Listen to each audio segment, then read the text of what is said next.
Streaming live. The leader in Internet talk radio. VoiceAmerica.com. So before I get going again, I just wanted to take a minute to talk a little bit more about our event tonight, because apparently has not been communicated to some of you what time to show up, where you should be, etc., etc. So, just as a housekeeping type of thing, I want to tell you that if you show up at the front door of the Sheraton, there will be buses that are leaving every 10 to 15 minutes. They are returning from the venue as well, from the boathouse, and going to and from every 10 to 15 minutes. So if you show up anytime between 6 and let's say 10 o'clock, because if you show up at 11, you might not be there in time. If you show up at the front door, you will be able to get on the bus. It will take you to the venue. Once you're there, short bus ride back anytime again between 6 and 11 o'clock at night. Does anybody have any other questions about tonight's festivities? Okay. The name of the guy, by the way, the two-time Canadian Idol contestant, is Greg Newfield. I know that you all are familiar with him. So, more about brand building. In general, no matter whether you're talking about social, search, display, whatever it is, at the very top of the funnel, you need to have awareness. If people do not know who you are, they cannot hire you. So, as a general rule, the first thing that you want to do if you're coming in from absolutely nothing, you do not have a brand out there, you have not published anything, is start to generate awareness. Some of the tools that are available to you, we've already talked about today. Ads are a great way to generate awareness, especially on social. Not necessarily the best way to close clients, but a great way to get people to understand who you are and what it is that you stand for. Lower down on the funnel is consideration. So at the time when you manage to get out that article has made its way onto your blog just in time for tax season, for example, or just in time for T2 season, whatever it is. At that point, when there's a meeting between time and space where that person sees your article, they might consider your services. From there, you want to have preference. Once they've decided that you're the preferred provider, they'll then make a purchase. Hopefully, things go well. You provide excellent service. After all, you're all above average bookkeepers. And then you will end up with loyal customers who are happy, especially since you've managed to engage with them through social media over and over and over again, leading to that loyalty loop of multiple engagements, long-term relationship, perceived loyalty, and therefore trust, leading to advocacy, where your clients become your biggest salesman. Any questions about this so far?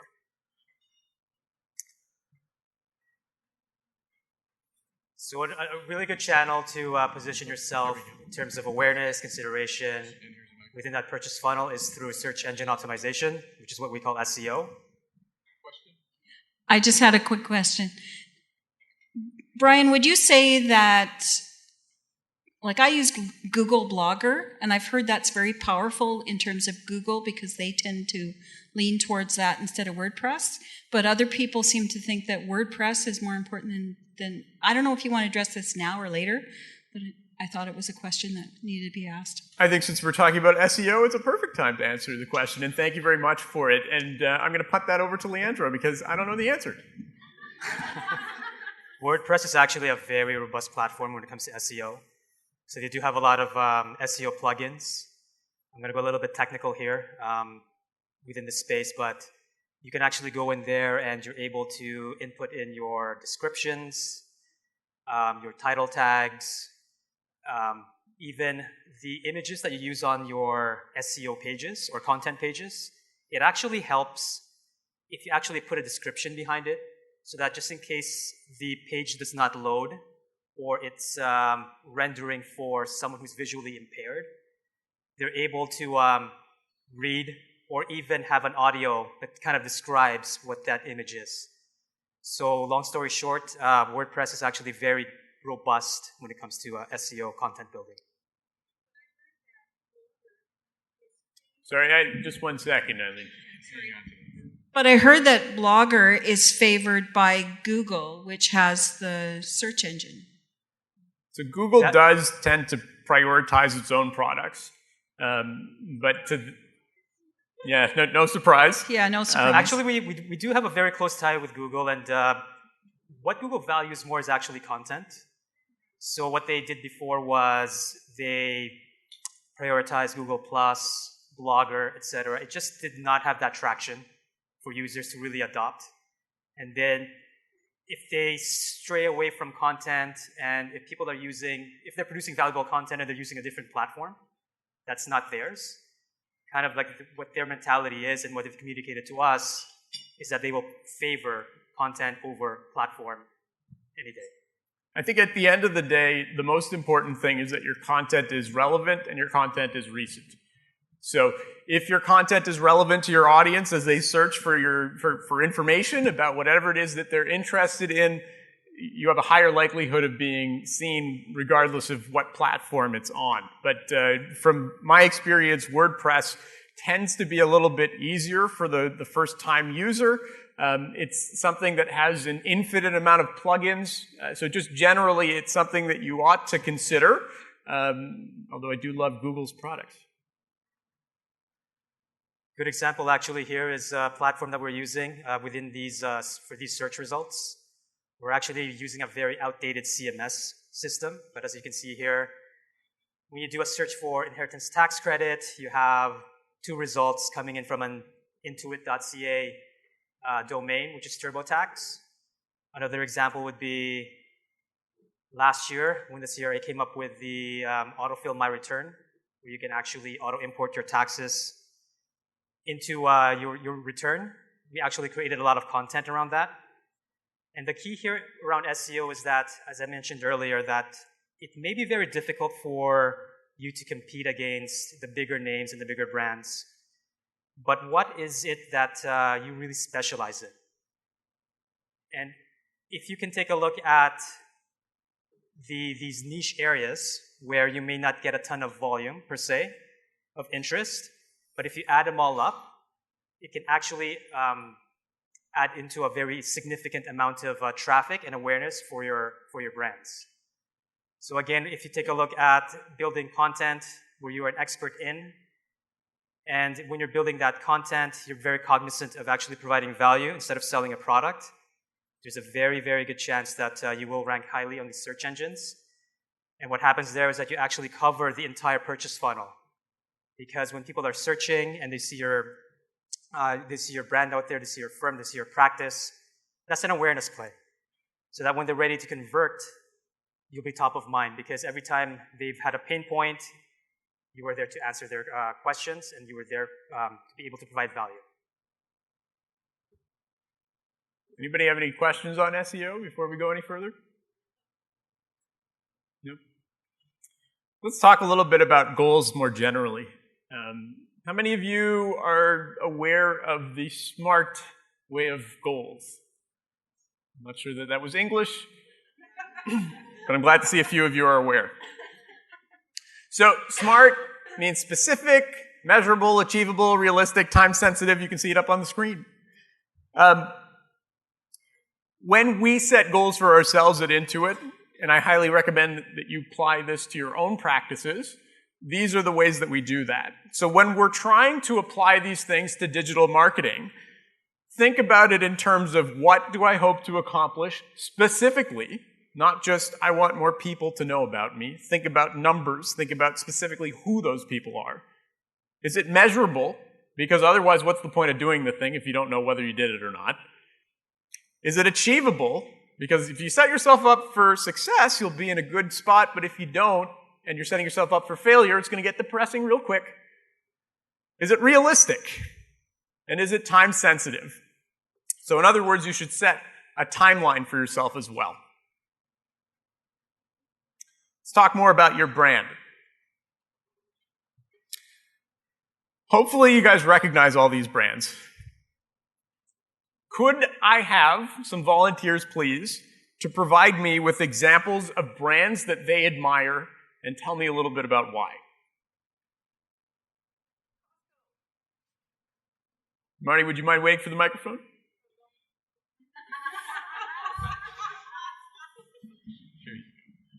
I said, Costco. I love Costco. And why do you admire them so? What do they stand for? They have a great return policy. They have good prices. Good answers. Unique products and not too much overchoice, because I get like catatonic when I go into a big department store. So Costco is awesome. Thank you for that. Yes. Anyone else? Come on, I know some of you have to like some brands. Tanis, back in the room. I apologize for the delay. We're just running that mic over there. Lululemon. Ooh, good one. Why do you like Lululemon? What do they stand for you? They stand for flexibility and comfort, because that is a big premise of how I run my practice, my bookkeeping practice at home. Flexibility, comfort, and style. I like it. Can I get one more volunteer? Got one all the way at the other side of the room. We're trying to get you your exercise today. I'll reach that point. Wait, where am I going? There we go.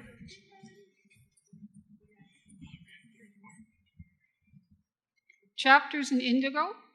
They've got, you can go in-store or online, and I can get everything for me, my daughter, and my grandson, one shopping trip. Love it.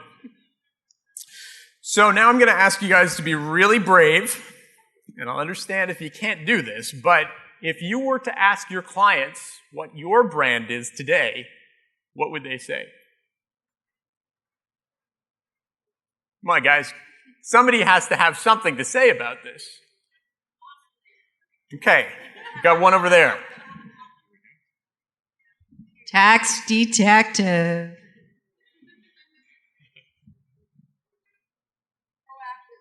Proactive. Anyone else? Reliable. These are all great things for people to think of you. Accurate, I love it. Is there something that you wish your clients thought of you in terms of your brand? Fun. I think people already think that about you, Marnie. That's cheating. So what makes a brand great? These are some of the things that you guys should be thinking about in terms of your own personal brands, but also in terms of your practices. Number one, the story has to transcend the product. You are all experts when it comes to compliance, especially compared to me. The fact of the matter is, though, that your clients are coming to you not just for compliance. You guys know this already. We've talked about this before. We all think we're above average. The fact of the matter is they're coming to you because you stand for something. What it is that you stand for, whether it's awesomeness or reliability or proactivity, all of these things are great. The brand has to make people feel or think differently about your product or your category. So in other words, if you ask me about my bookkeeper, I don't have one, by the way, but if I did have one, I would tell you that my bookkeeper does things completely differently than everyone else. He or she does an awesome job of looking after me in a way that others could not possibly replicate, because that person is just a great person. In order to accomplish this, you need to have a unique voice. So you need to figure out what is your particular value proposition. Does everybody know what a value proposition is? Okay, I'm assuming yes. You need to figure out what that value proposition is and come up with content that is going to amplify that effect in order for you to have the maximum impact. And it has to be an authentic voice. The fact of the matter is, again, like I said, consumers today, extremely, whether it's B2B or B2C, whatever you want to call it, they are very sophisticated, and they will sniff out inconsistencies in your approach when they meet you. If you don't jive with whatever it is that you've put online, they will sniff that out. It needs to be authentic. You have to actively demonstrate value and relevance. If somebody is interested in someone who's going to prepare their T2s for them and you don't do it, that's not very helpful for them to see an article that you've written about T2s. Does that make sense? And lastly, it has to be consistent. Consistency is a huge driver of consumer behavior. If we see someone that says one thing one day and another thing the next, people immediately get suspicious of it. So let's not be inconsistent to the extent that it makes sense. Only a fool doesn't retain the right to change their mind. Let's make sure that we are consistent. The last thing that I want to point out about this topic is to say to remember It isn't about how your work contributes to the compliance. It's about how your work contributes to their lives. Think about what the customer benefit is to having you as their bookkeeper. I would like to actually ask you guys, would somebody like to volunteer and tell me what your customer benefit is to your client, beyond just compliance? I had a client talk to me the other day, and he said he liked to call me because he knew no matter what his question was, as a new Canadian, I would find the answer. I love that. I think that's a great example. Somebody who's resourceful. So he knows that he doesn't have to fend for himself. You are putting his mind at ease. The customer benefit, I would say in that case, is being able to go to sleep at night. So if you have clients that feel that way about you, and that's something that you want to stand for, that is a great way to convey yourself and the benefit that you bring to your customer. Let's talk a little bit about how you can find your voice. Because in your content that you are going to be presenting, you're going to have a particular way of presenting it. In honesty, it needs to be something that's authentic. But in order to find that authentic voice, it can sometimes be difficult to do. These are some of the things that you will probably stand for. My guess is most of you feel like you stand for all of these things. But these are some of the ideas that I would suggest to you that you start with in terms of finding that voice. You guys want to be the ones who are empowering your clients to make smart decisions that are going to, number one, save them money, but number two, allow them to sleep better at night. You want to be the ones who are providing the insights so that they can maximize their profits. And you need for them to understand that these are the sorts of things that you bring to the table and not just mere compliance. Compliance these days, I'll be honest, our computer programs, not just Intuits, but just generally are able to do a lot of the things that years ago could only be done by a human. What people rely on from their bookkeepers, especially above average ones like the ones in the room, is that insight, is the idea that you are empowering them to make the right decisions for their companies and the right decisions for their lives. I won't go through all of these, but certainly there are probably a few of them at the very least, and possibly all of them that you'll want to include as part of your voice. A couple of do's and don'ts. And this is obviously a quote from Star Wars. Be concise, not like me. Be bold and be actionable. So you want to make sure that you are being as concise as possible, especially on social media. People don't read anymore. There was a study done by the BBC a few years ago that said that nobody reads past 300 words. In fact, very few people read past 50 words. And if you take a look at the BBC News website, you'll find that they write in a particular style that gets the gist of whatever it is that they want to say out in the first 50 words. There's a reason for that. In fact, on Twitter, the statistics that I've seen and the numbers that I've crunched historically have suggested to me that the optimal number of characters for a tweet is 0. That's not a very interesting tweet, but statistically, as short as possible wins the race. Always maintain your humanity. Don't act like a robot. If you are putting stuff out there in a way that makes it seem impersonal, people are unlikely to want to form that connection with you. And again, if we're all good bookkeepers, and there are many ways to be compliant, the reason that people will become sticky and loyal and advocates of yours is by being a great human being that they can relate to on a human level. You'll want to distinguish your voice from your competition. Some of the ways that you can do this are by coming up with a niche, for example. We've talked about that earlier.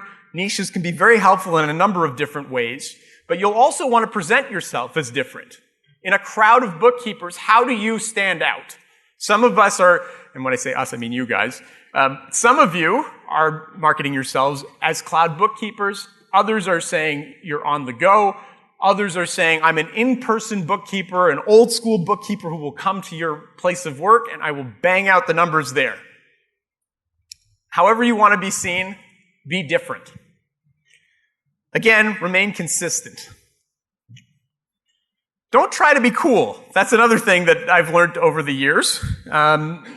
I don't know how many of you text your significant others LOL if it's not actually laughing out loud. Eventually people will see through that.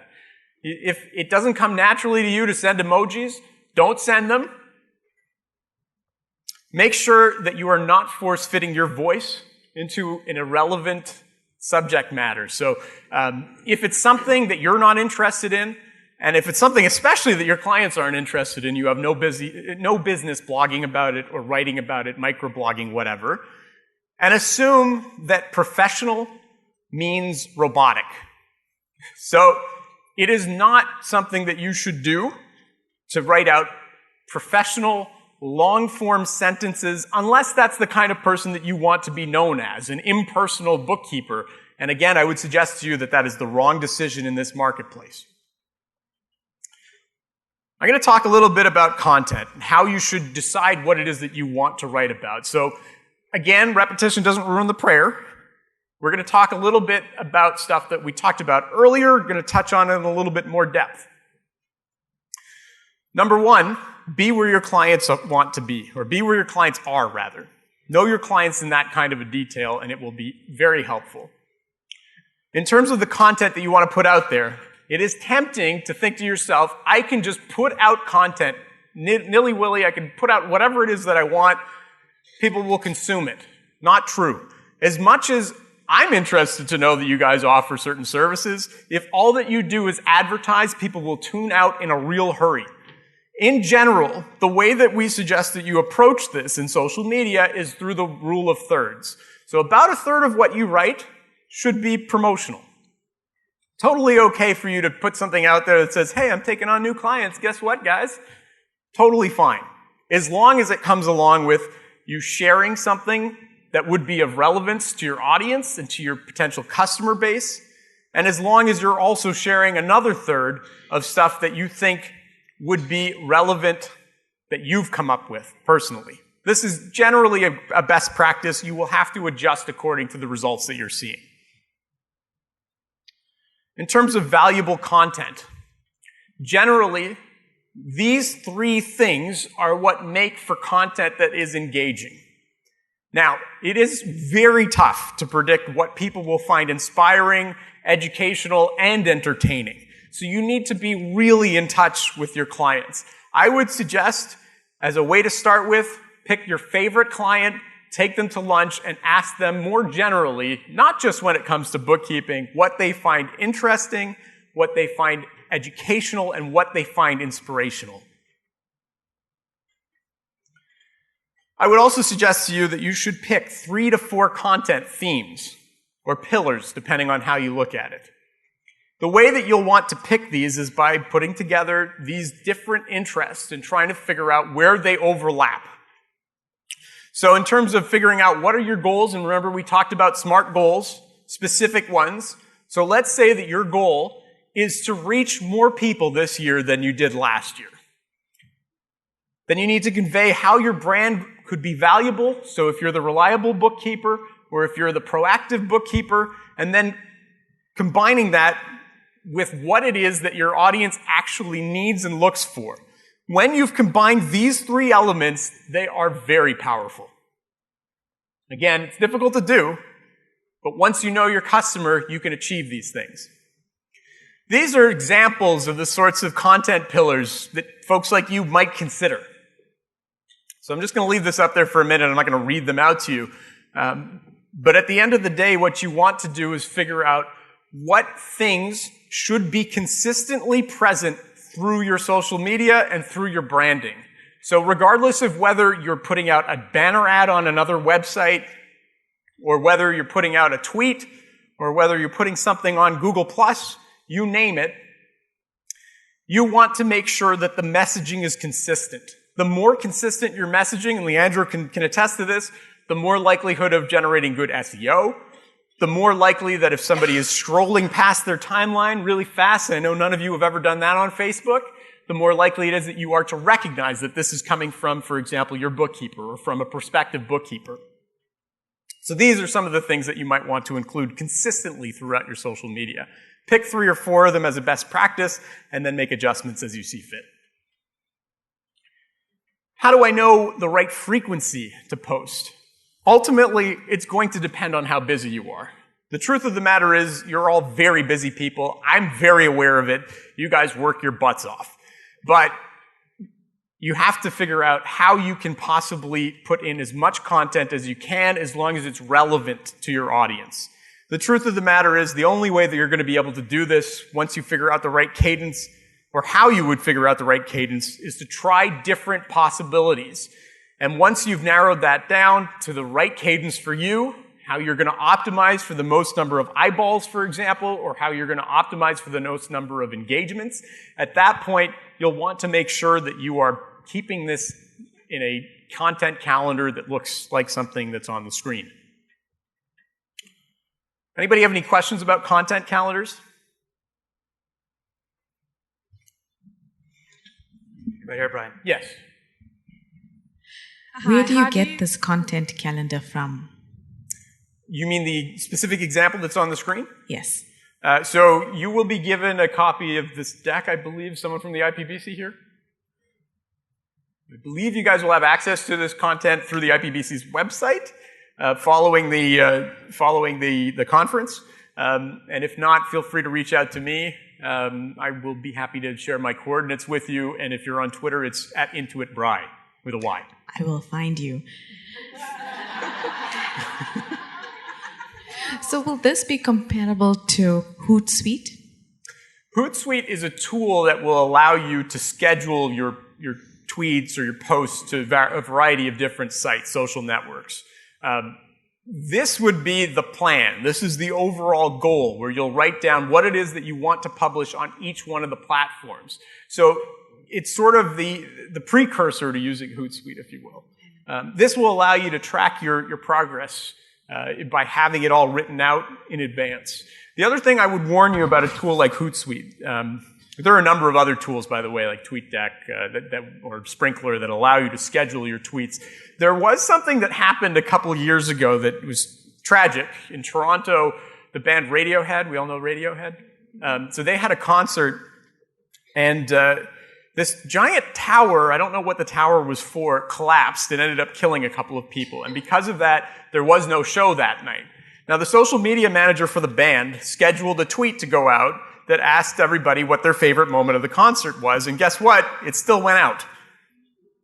So be very, very cautious when you are scheduling tweets, especially knowing that you need to be within arm's reach of your phone if you scheduled something, because otherwise you'll want to pull the tweet. And I apologize, I realize it's a very tragic example, maybe an extreme one, but these sorts of things do happen. Another question over here.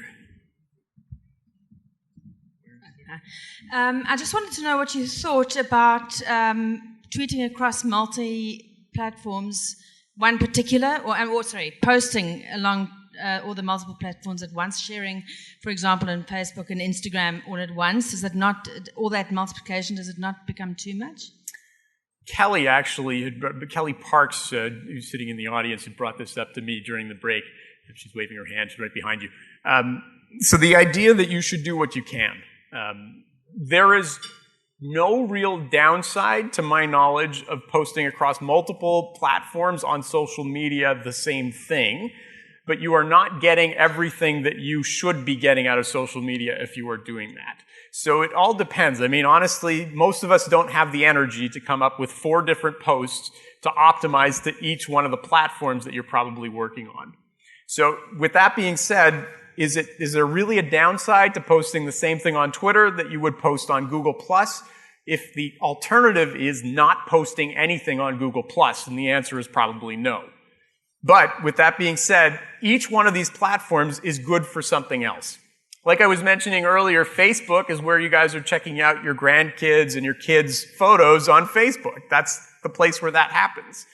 So if you're looking for an older demographic, a more mature demographic, you would probably speak to them differently than, say, on Twitter or Instagram, where the demographic is much younger.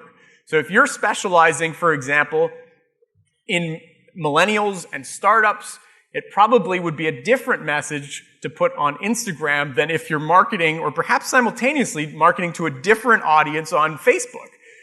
So that would be the reason why you would want to put different things on different channels. And I'm just using that as an example, but it works for across a multitude of different channels as well. Right, if there are no other questions, I'm going to move on to my next slide. Remember that it's not just advertising. Remember, advertising is saying what you want to say. Content is about saying what they want to hear. It's called social media for a reason. At the end of the day, it's a social networking site. So it's all about connecting with people. It's not about just broadcasting to people. If you use social media as a broadcast method, you are going to fail unless you have the world's greatest content. There are only a few people that are able to do stuff like that. Most of them are famous. The fact of the matter is, you should be using it as a form of networking. It's called social networking for a reason. Is there anyone in the room that has met a friend through social media? Quite a few of you. I can tell you from experience that social media not only is a great way to get brand buzz, but also a great way to connect with people. And your lives will be improved if you devote enough time, enough energy into your social media. Now let's move into our conclusions, and we can open up to questions, potentially. Let's do that now. Let's open up to questions now if you'd like to raise them if we haven't addressed anything in particular. And then we'll move on into conclusions and some suggested next steps for you. Anybody have any questions about anything that we've presented today? I did have one person, and we can go to the back of the room. One person asked me, how much time are people spending on social media on a daily basis? We looked this up because I didn't know the answer. It's 1 hour and 40 minutes a day, 9 hours a day by teenagers. So 9 hours a day on social networking sites by teenagers. If you are specializing in startups, probably a good place for you to be. Leandro actually looked up how long people are spending on YouTube. I'll let him tell you about that. Yeah, YouTube is about 40 minutes a day. So between the two, that's quite a bit of time people are spending on social media every day. By comparison, television, the gentleman that mentioned was something like it was 3 or 4 hours, I think it was. Anyway, go ahead. I just wondered, could you just comment a little more on the idea of if we outsource this task to somebody or get some social media person to do it for us and having to do it ourselves? What's sort of the mix in there? So there are certain things that I believe you can do on social media that you could outsource. One of them is having someone spend your advertising dollars for you, because that can be quite time-consuming. It's more mechanical than it is anything else. It's usually the way that you would work it is you would put down a predetermined amount of money on a social ad, and if it's performing well, then you double down on the amount that you've put on it. If it's not performing well, you would start to reduce the amount that you've put on it. It's just a matter of optimizing that way. That's something that you could probably outsource. Any actual interaction that's going on, any community management between you and your clients is something you probably should not outsource. I think the question always, though, is where does the time come from? And the hope is the firm of the future is saving time through the cloud and through technology, and that way you're able to spend more time on developing business for your office. That's the hope. The reality is you may not have time in your day to respond to your clients. If that's the case, it's better that somebody else does than nobody does it at all. But as I mentioned before, today's consumers, businesses, or consumers, proper consumers, they are very sophisticated when it comes to this stuff. They are looking for inconsistencies, and they are looking for things that you would say that are out of line with the way that they would expect you to behave. So if they see that it is somebody in the Philippines who's answering your question and the language isn't quite right, or if they see that somebody is answering your question in a way that is too professional and not reflective of your personal voice, chances are they're not going to have a great response. I'd like to add to that, when you do spend a lot of time in social media, and even if you do spend a lot of time taking a look at what your customer problems are, you're building a new muscle that you haven't had before. And in a way where you're getting a lot of the deep insights, sometimes it becomes like second skin when, you know, when you listen to what your customers want, you can kind of talk to them in a way where you can message yourself or present your solution in a way where you would not have had those insights if you did not have that close relationship with them. So if you outsource that, you're kind of alienating yourself. And when you do alienate yourself, then you can't talk to your audience as good as you can. Kelly Parks had approached me at the break, I'm calling her out here, and had an interesting point about Google Plus, and I was just wondering if, Kelly, you could raise your hand and tell us about it.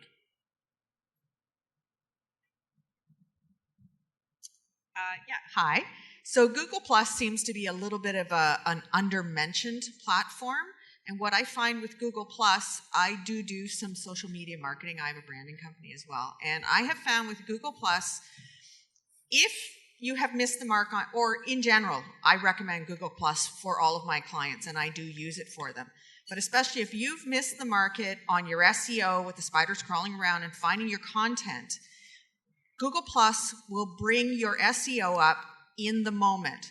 So partly because it's a Google platform, of course, it's somewhat preferred, but it's an in-the-moment thing. So if you need something to come up for this week or next week, you're not planning for 3 months down the road, or you've missed the mark on the 3 months, it will bring it up in the moment. It will not stick.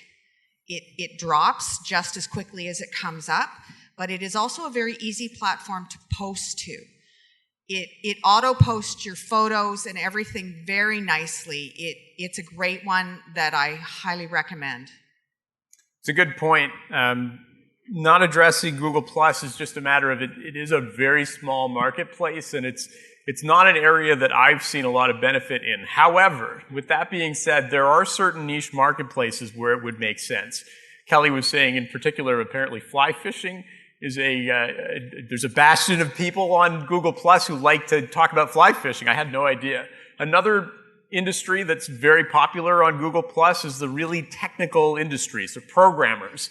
If you guys specialize, for example, in startups, and startups specifically who are applications and programmers, Google Plus can be a very popular place for you, and the fact of the matter is also beneficial in SEO.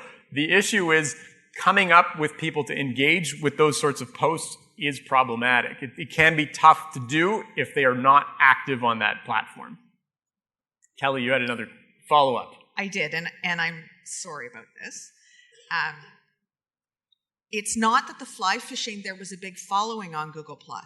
It's that the Google+, the fly fishing, believe it or not, has quite a bit of competition. It rose through the SEO ranks quite easily. It's not necessarily how many people he had in his circle. It's that it pushed it out in the SEO in general. Got it. Thank you for that. Okay. Anybody else? Yes, the back.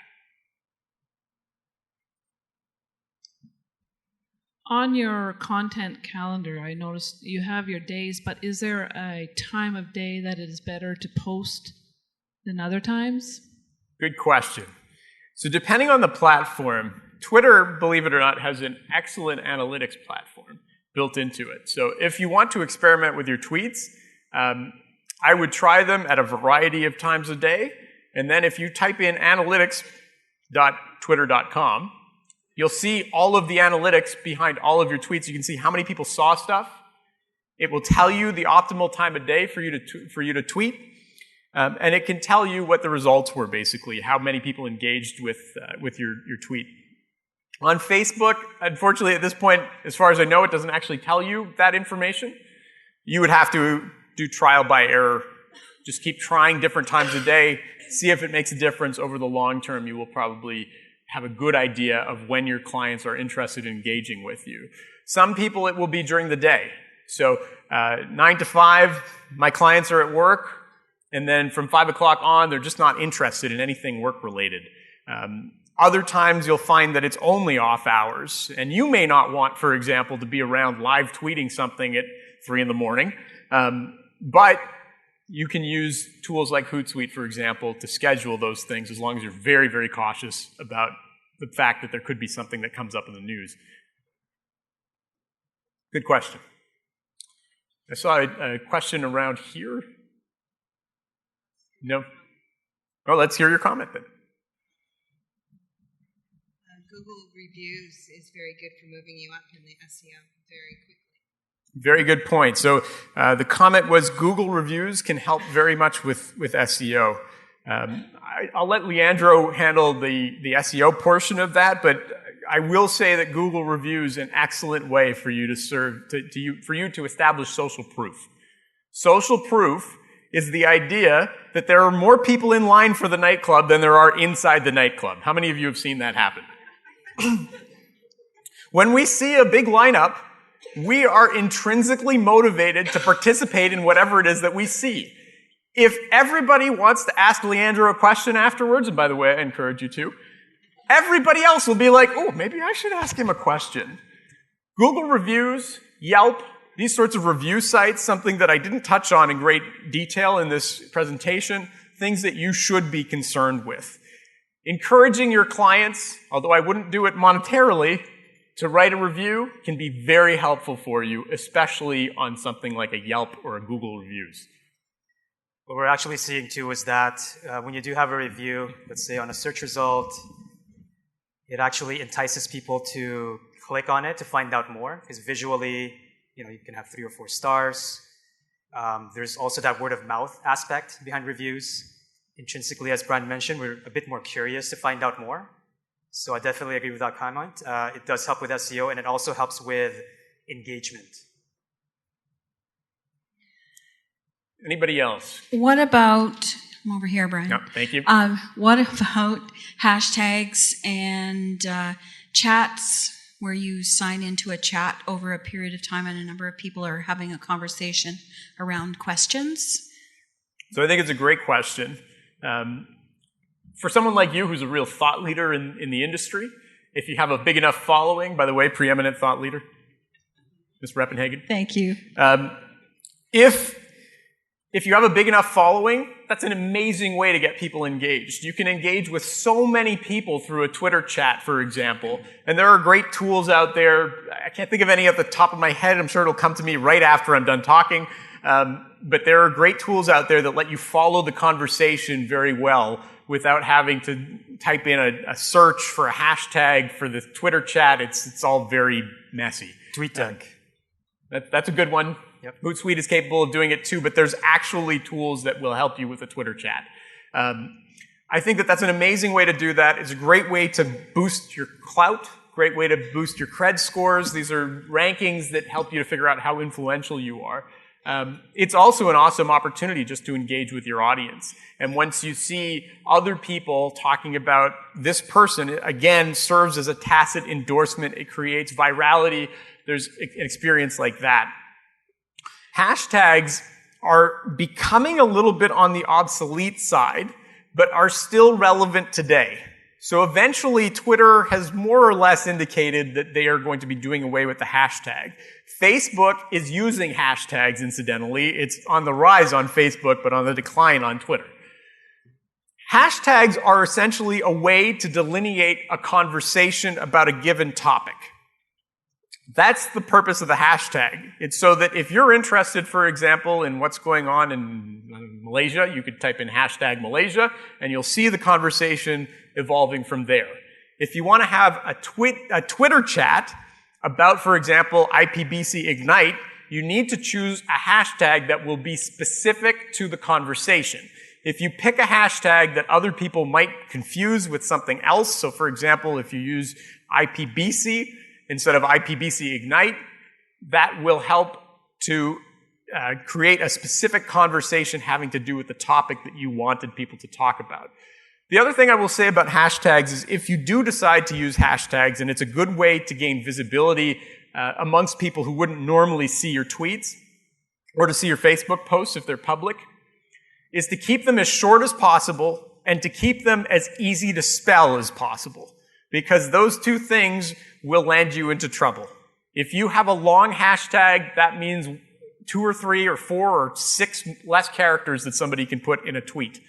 And the less characters that you have to tweet, the more difficult it becomes, the more likely somebody will give up on it. Does that answer your question? Thank you. Good question. Any other questions? We got one over here. This has all been very positive, but what happens when you have negative things that happen, on your social media?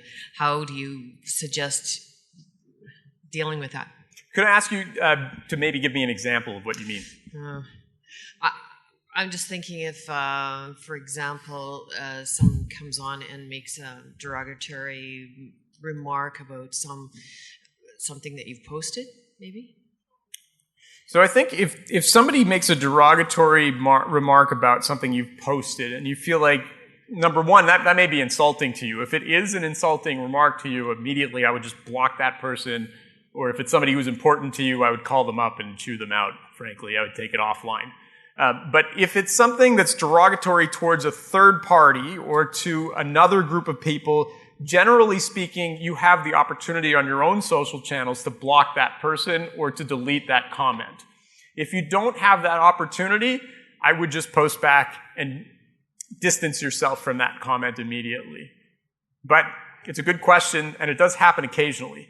I thought you were referring originally to the idea that someone might leave you, for example, negative feedback. So on Facebook, there's an opportunity now to leave a review. There's also opportunities to leave reviews on other places like Google Reviews, for example, or on Yelp. If somebody does that, the best thing you can do is to contact that person calmly. Try to get them, you can try to negotiate with them to see if there's anything you could do to get them to elevate that score. If that doesn't work, then the next best thing that you could do would be to encourage your other clients who do have positive experiences with you to leave reviews of their own. Bryan, I got a question. Is it best practice to delete those negative reviews? It depends. If it's a negative review about you, and you have a lot of reviews, it's totally normal and more believable in some ways that you should have a negative review or two. Let's be fair, we're not all everybody's cup of tea, and that's fine. If we're confident enough in ourselves and the service that we bring to our customers, then we should be all right with having a negative review or two. If, however, they are completely outweighing everything else that's on that website, at that point you might consider doing it. So if you have that level of control and you have the option to delete that review, you probably won't, but if you do, I would advise it in the event that you only have the one review, for example, and it's a negative one. But if you've managed to create a body of clients who would be willing to leave a positive review, the best thing you could do would just be to have them completely drown out the voice of the one person that didn't have a good experience with you. Back to Eileen.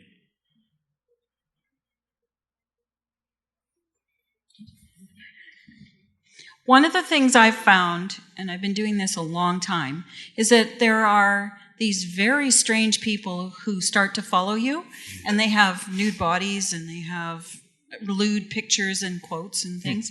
And I have gotten in the habit of reviewing who follows me and killing those people from the list.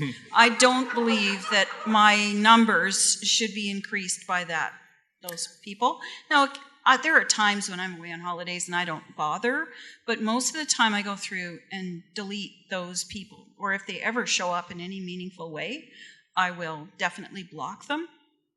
I don't believe it's worth the time to contact a company and attempt to do a complaint because it's a lot of work to do that. But it is worth it to block those people and not encourage that. And I find when I do that a lot that they stop. It's an interesting point. It's probably true that they do stop eventually because it's just not worth it for them. So there are a lot of people on Twitter especially, to a lesser extent on Instagram, who have bots and they're trying to get information from you that they'll be able to leverage in some way, shape, or form. So it's not necessarily nefarious. They're not necessarily trying to steal your identity. Some of them are. Others are just trying to get as much data as they can from as many people as possible. They may be trying to sell that aggregate data. But with that being said, it does not help you to have bots as followers. It may feel good to have a lot of followers, but it's not that beneficial to you in the long term. In fact, Twitter occasionally sweeps through people and just kills a bunch of accounts that aren't real. So I would suggest to you guys that in some ways, if you have the time to do it and you are putting things up there that are personal, at that point it's probably a good idea for you to do as Eileen is suggesting. Got another question at the back. So you spoke specifically about branding. So in terms of branding, do we brand ourselves or do we brand our company? Great question. So I think the answer ultimately is it depends. If you are interested, if you want to be the brand, it may make sense in the event, for example, that what you want to do with your life is you want to train people, or you want to be up on stage telling people about what it is that they should be doing with their business, or talking about your experiences. I mean, you guys touch dozens of businesses each. You guys have so much amazing knowledge, and you want to share that information. If that's the case, your personal brand is going to be the one that gets you there. If you think, on the other hand, that what you want to do is build a business that at some point in your life you're going to want to sell to somebody else, the business is the brand that you want to be building. In most cases, we probably all benefit by having both brands. That's just more work. That's true. It's a good point. You'll have to prioritize accordingly. So will that mean you would actually get your team then to post on your business page and for your company, and then you yourself would retweet that? You could. My recommendation is always to do your own social media to the extent that you can. The exception, as I was mentioning before, might be, for example, some advertising responsibilities. But my recommendation is that people are very smart these days. They will figure out in an instant whether it's you or whether it's someone on your team who's responding to them. If your goal at the end of the day is to create that loyalty loop where you end up with advocates, it's better that you're the one that's doing the actual responding. Now, with that being said, there's nothing wrong with retweeting your business's tweet, or the other way around. In fact, it helps to amplify your impact because you'll probably have slightly different audiences on either one of those accounts. Got another question over here. Just a comment. In our firm, there's two of us that run our social media accounts, and we find it adds that variety and provides more of the culture to our firm than just the business part of it all. It's a good point. The more people that your clients have touch with, probably the more opportunity there is for them to grow that connection with your firm as a whole.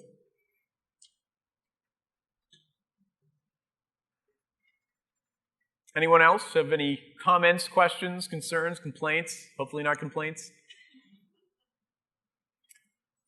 All right, so let's move on to our conclusions and our next steps. So I'm going to assign you guys with some homework. And I would suggest to you that if you are serious about building your brand, and you should be, if you do want to grow your firm, and I don't know why the last check mark is so much bigger than the rest, that these are some things that you would want to do. Leandro talked about earlier deciding on that unit of one. So if you can figure out who the specific demographic of person you're looking for, even giving him a name, giving him a face, and giving him an age, a location, a demographic, and assigning to him the problems that your customers face on a regular basis, you'll be in much better position than you were before. If you can throw something together like what Leandro had presented earlier, you'll be in better shape than you were beforehand. I would suggest to you as homework that you think about how you would like others, specifically prospects and clients, to think about you. So we know how they think about you today, or at least most of you know how they think about you today. If you haven't, I encourage you to ask your clients and prospects about this. And I think that it's a good idea that you start to think about what it is that you would like to be thought as. How does that change?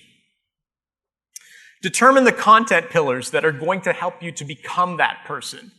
If you're thought of as reactive, somebody that you only see once in a while, I would suggest to you that that is a great exercise for you to start to think about how you can become proactive and how you can be seen as being proactive, more importantly. If you haven't already, at a bare minimum, my recommendation to you would be to sign up for Facebook, Twitter, and LinkedIn. Now, most of you are already LinkedIn members. Most of you are probably Facebook members. If you are not on Twitter, that would be a crucial one for you to do. Once you've done so, on each one of those channels, my recommendation for you would be to follow 10 brands that you admire. And you can see what it is that they do well, what it is that you should emulate on behalf of, or what you should emulate so that you can become a better brand. I would suggest that if you haven't already, and to Eileen's point, by all means, if you prefer to do it on Google, but sign up for a WordPress blog. That's probably the easiest one to get started with because there's the most materials available to you to learn how to do it. This is something that you should do, and you should write at least monthly for the first year, putting up a new blog each month. If you can't write it yourself, I suggest you at least sign off on this stuff because it is going to be attributed to your name. The last thing that I would recommend is that you experiment with a small amount of money, and believe me, this stuff you could put $10 down on ads if you wanted to, and see what the results are like on both paid social as well as something like a Google AdWords. So, if you do these things, you will be well on your way to establishing your brand. Doesn't need to be tomorrow, but I would suggest that you guys get on this and get on it soon. Leandro, would you like to take us through your conclusion? I'd just like to add, the importance of really finding out who your customer is, your unit of one. You need to be really intimate with them to the point where if you were walking down the street, you can kind of pick them out as little white elephants because you know them that well, and you know their problems, you know how to speak to them, and you know how to reach out to them. I think I just wanted to reiterate that, what Bryan had mentioned over here, is that we cannot solve someone else's problems if we can't even diagnose it in the beginning. Well, guys, that's the end of our presentation. Thank you all very much for joining us today. I'm just going to take you through a couple more slides, and then I'll let you go. First one is, again, if you want to learn more about growing your practice, awesome. This Intuit Thrive is, again, our big conference. It's happening in November in Toronto, so I realize for some of you that's a little bit far, but it would be well worth it, especially given the discount that you get through the IPBC. If you're interested in learning more, come by our booth tomorrow. There is also, and I would encourage actually Matt and Bogdan to stand up, and Joseph to stand up also, sorry. He's new to the company. If you guys have questions about our 10 for 10 offer, which is available to everybody at the conference, normally it's only targeted to certain individuals. Everybody at this conference is eligible for it. It is what it sort of sounds like. Every month you'll spend $10, you'll save $190, and you'll get 10 accounts. So for QBO, I should specify as well. So that might be interesting to you. I would encourage you to confront these gentlemen if you have complaints, questions, or concerns about it. And to stop by our booth if you want to learn more about it. But it is an amazing offer. You'll never see anything like this again, I'll tell you that much.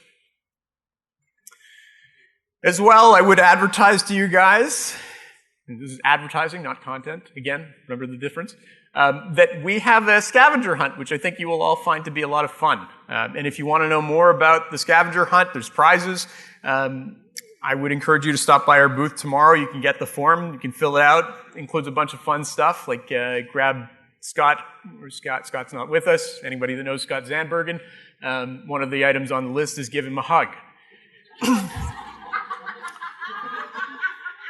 Other opportunities for those of you that aren't interested in the scavenger hunt, you can also come by. You can win a Fitbit, filling out a survey. There's a few other ways that you can run away with some swag, and it'll be a lot of fun. So with that being said, I now release you all to go build your brands and to learn about your unit of one. Thanks a lot, guys.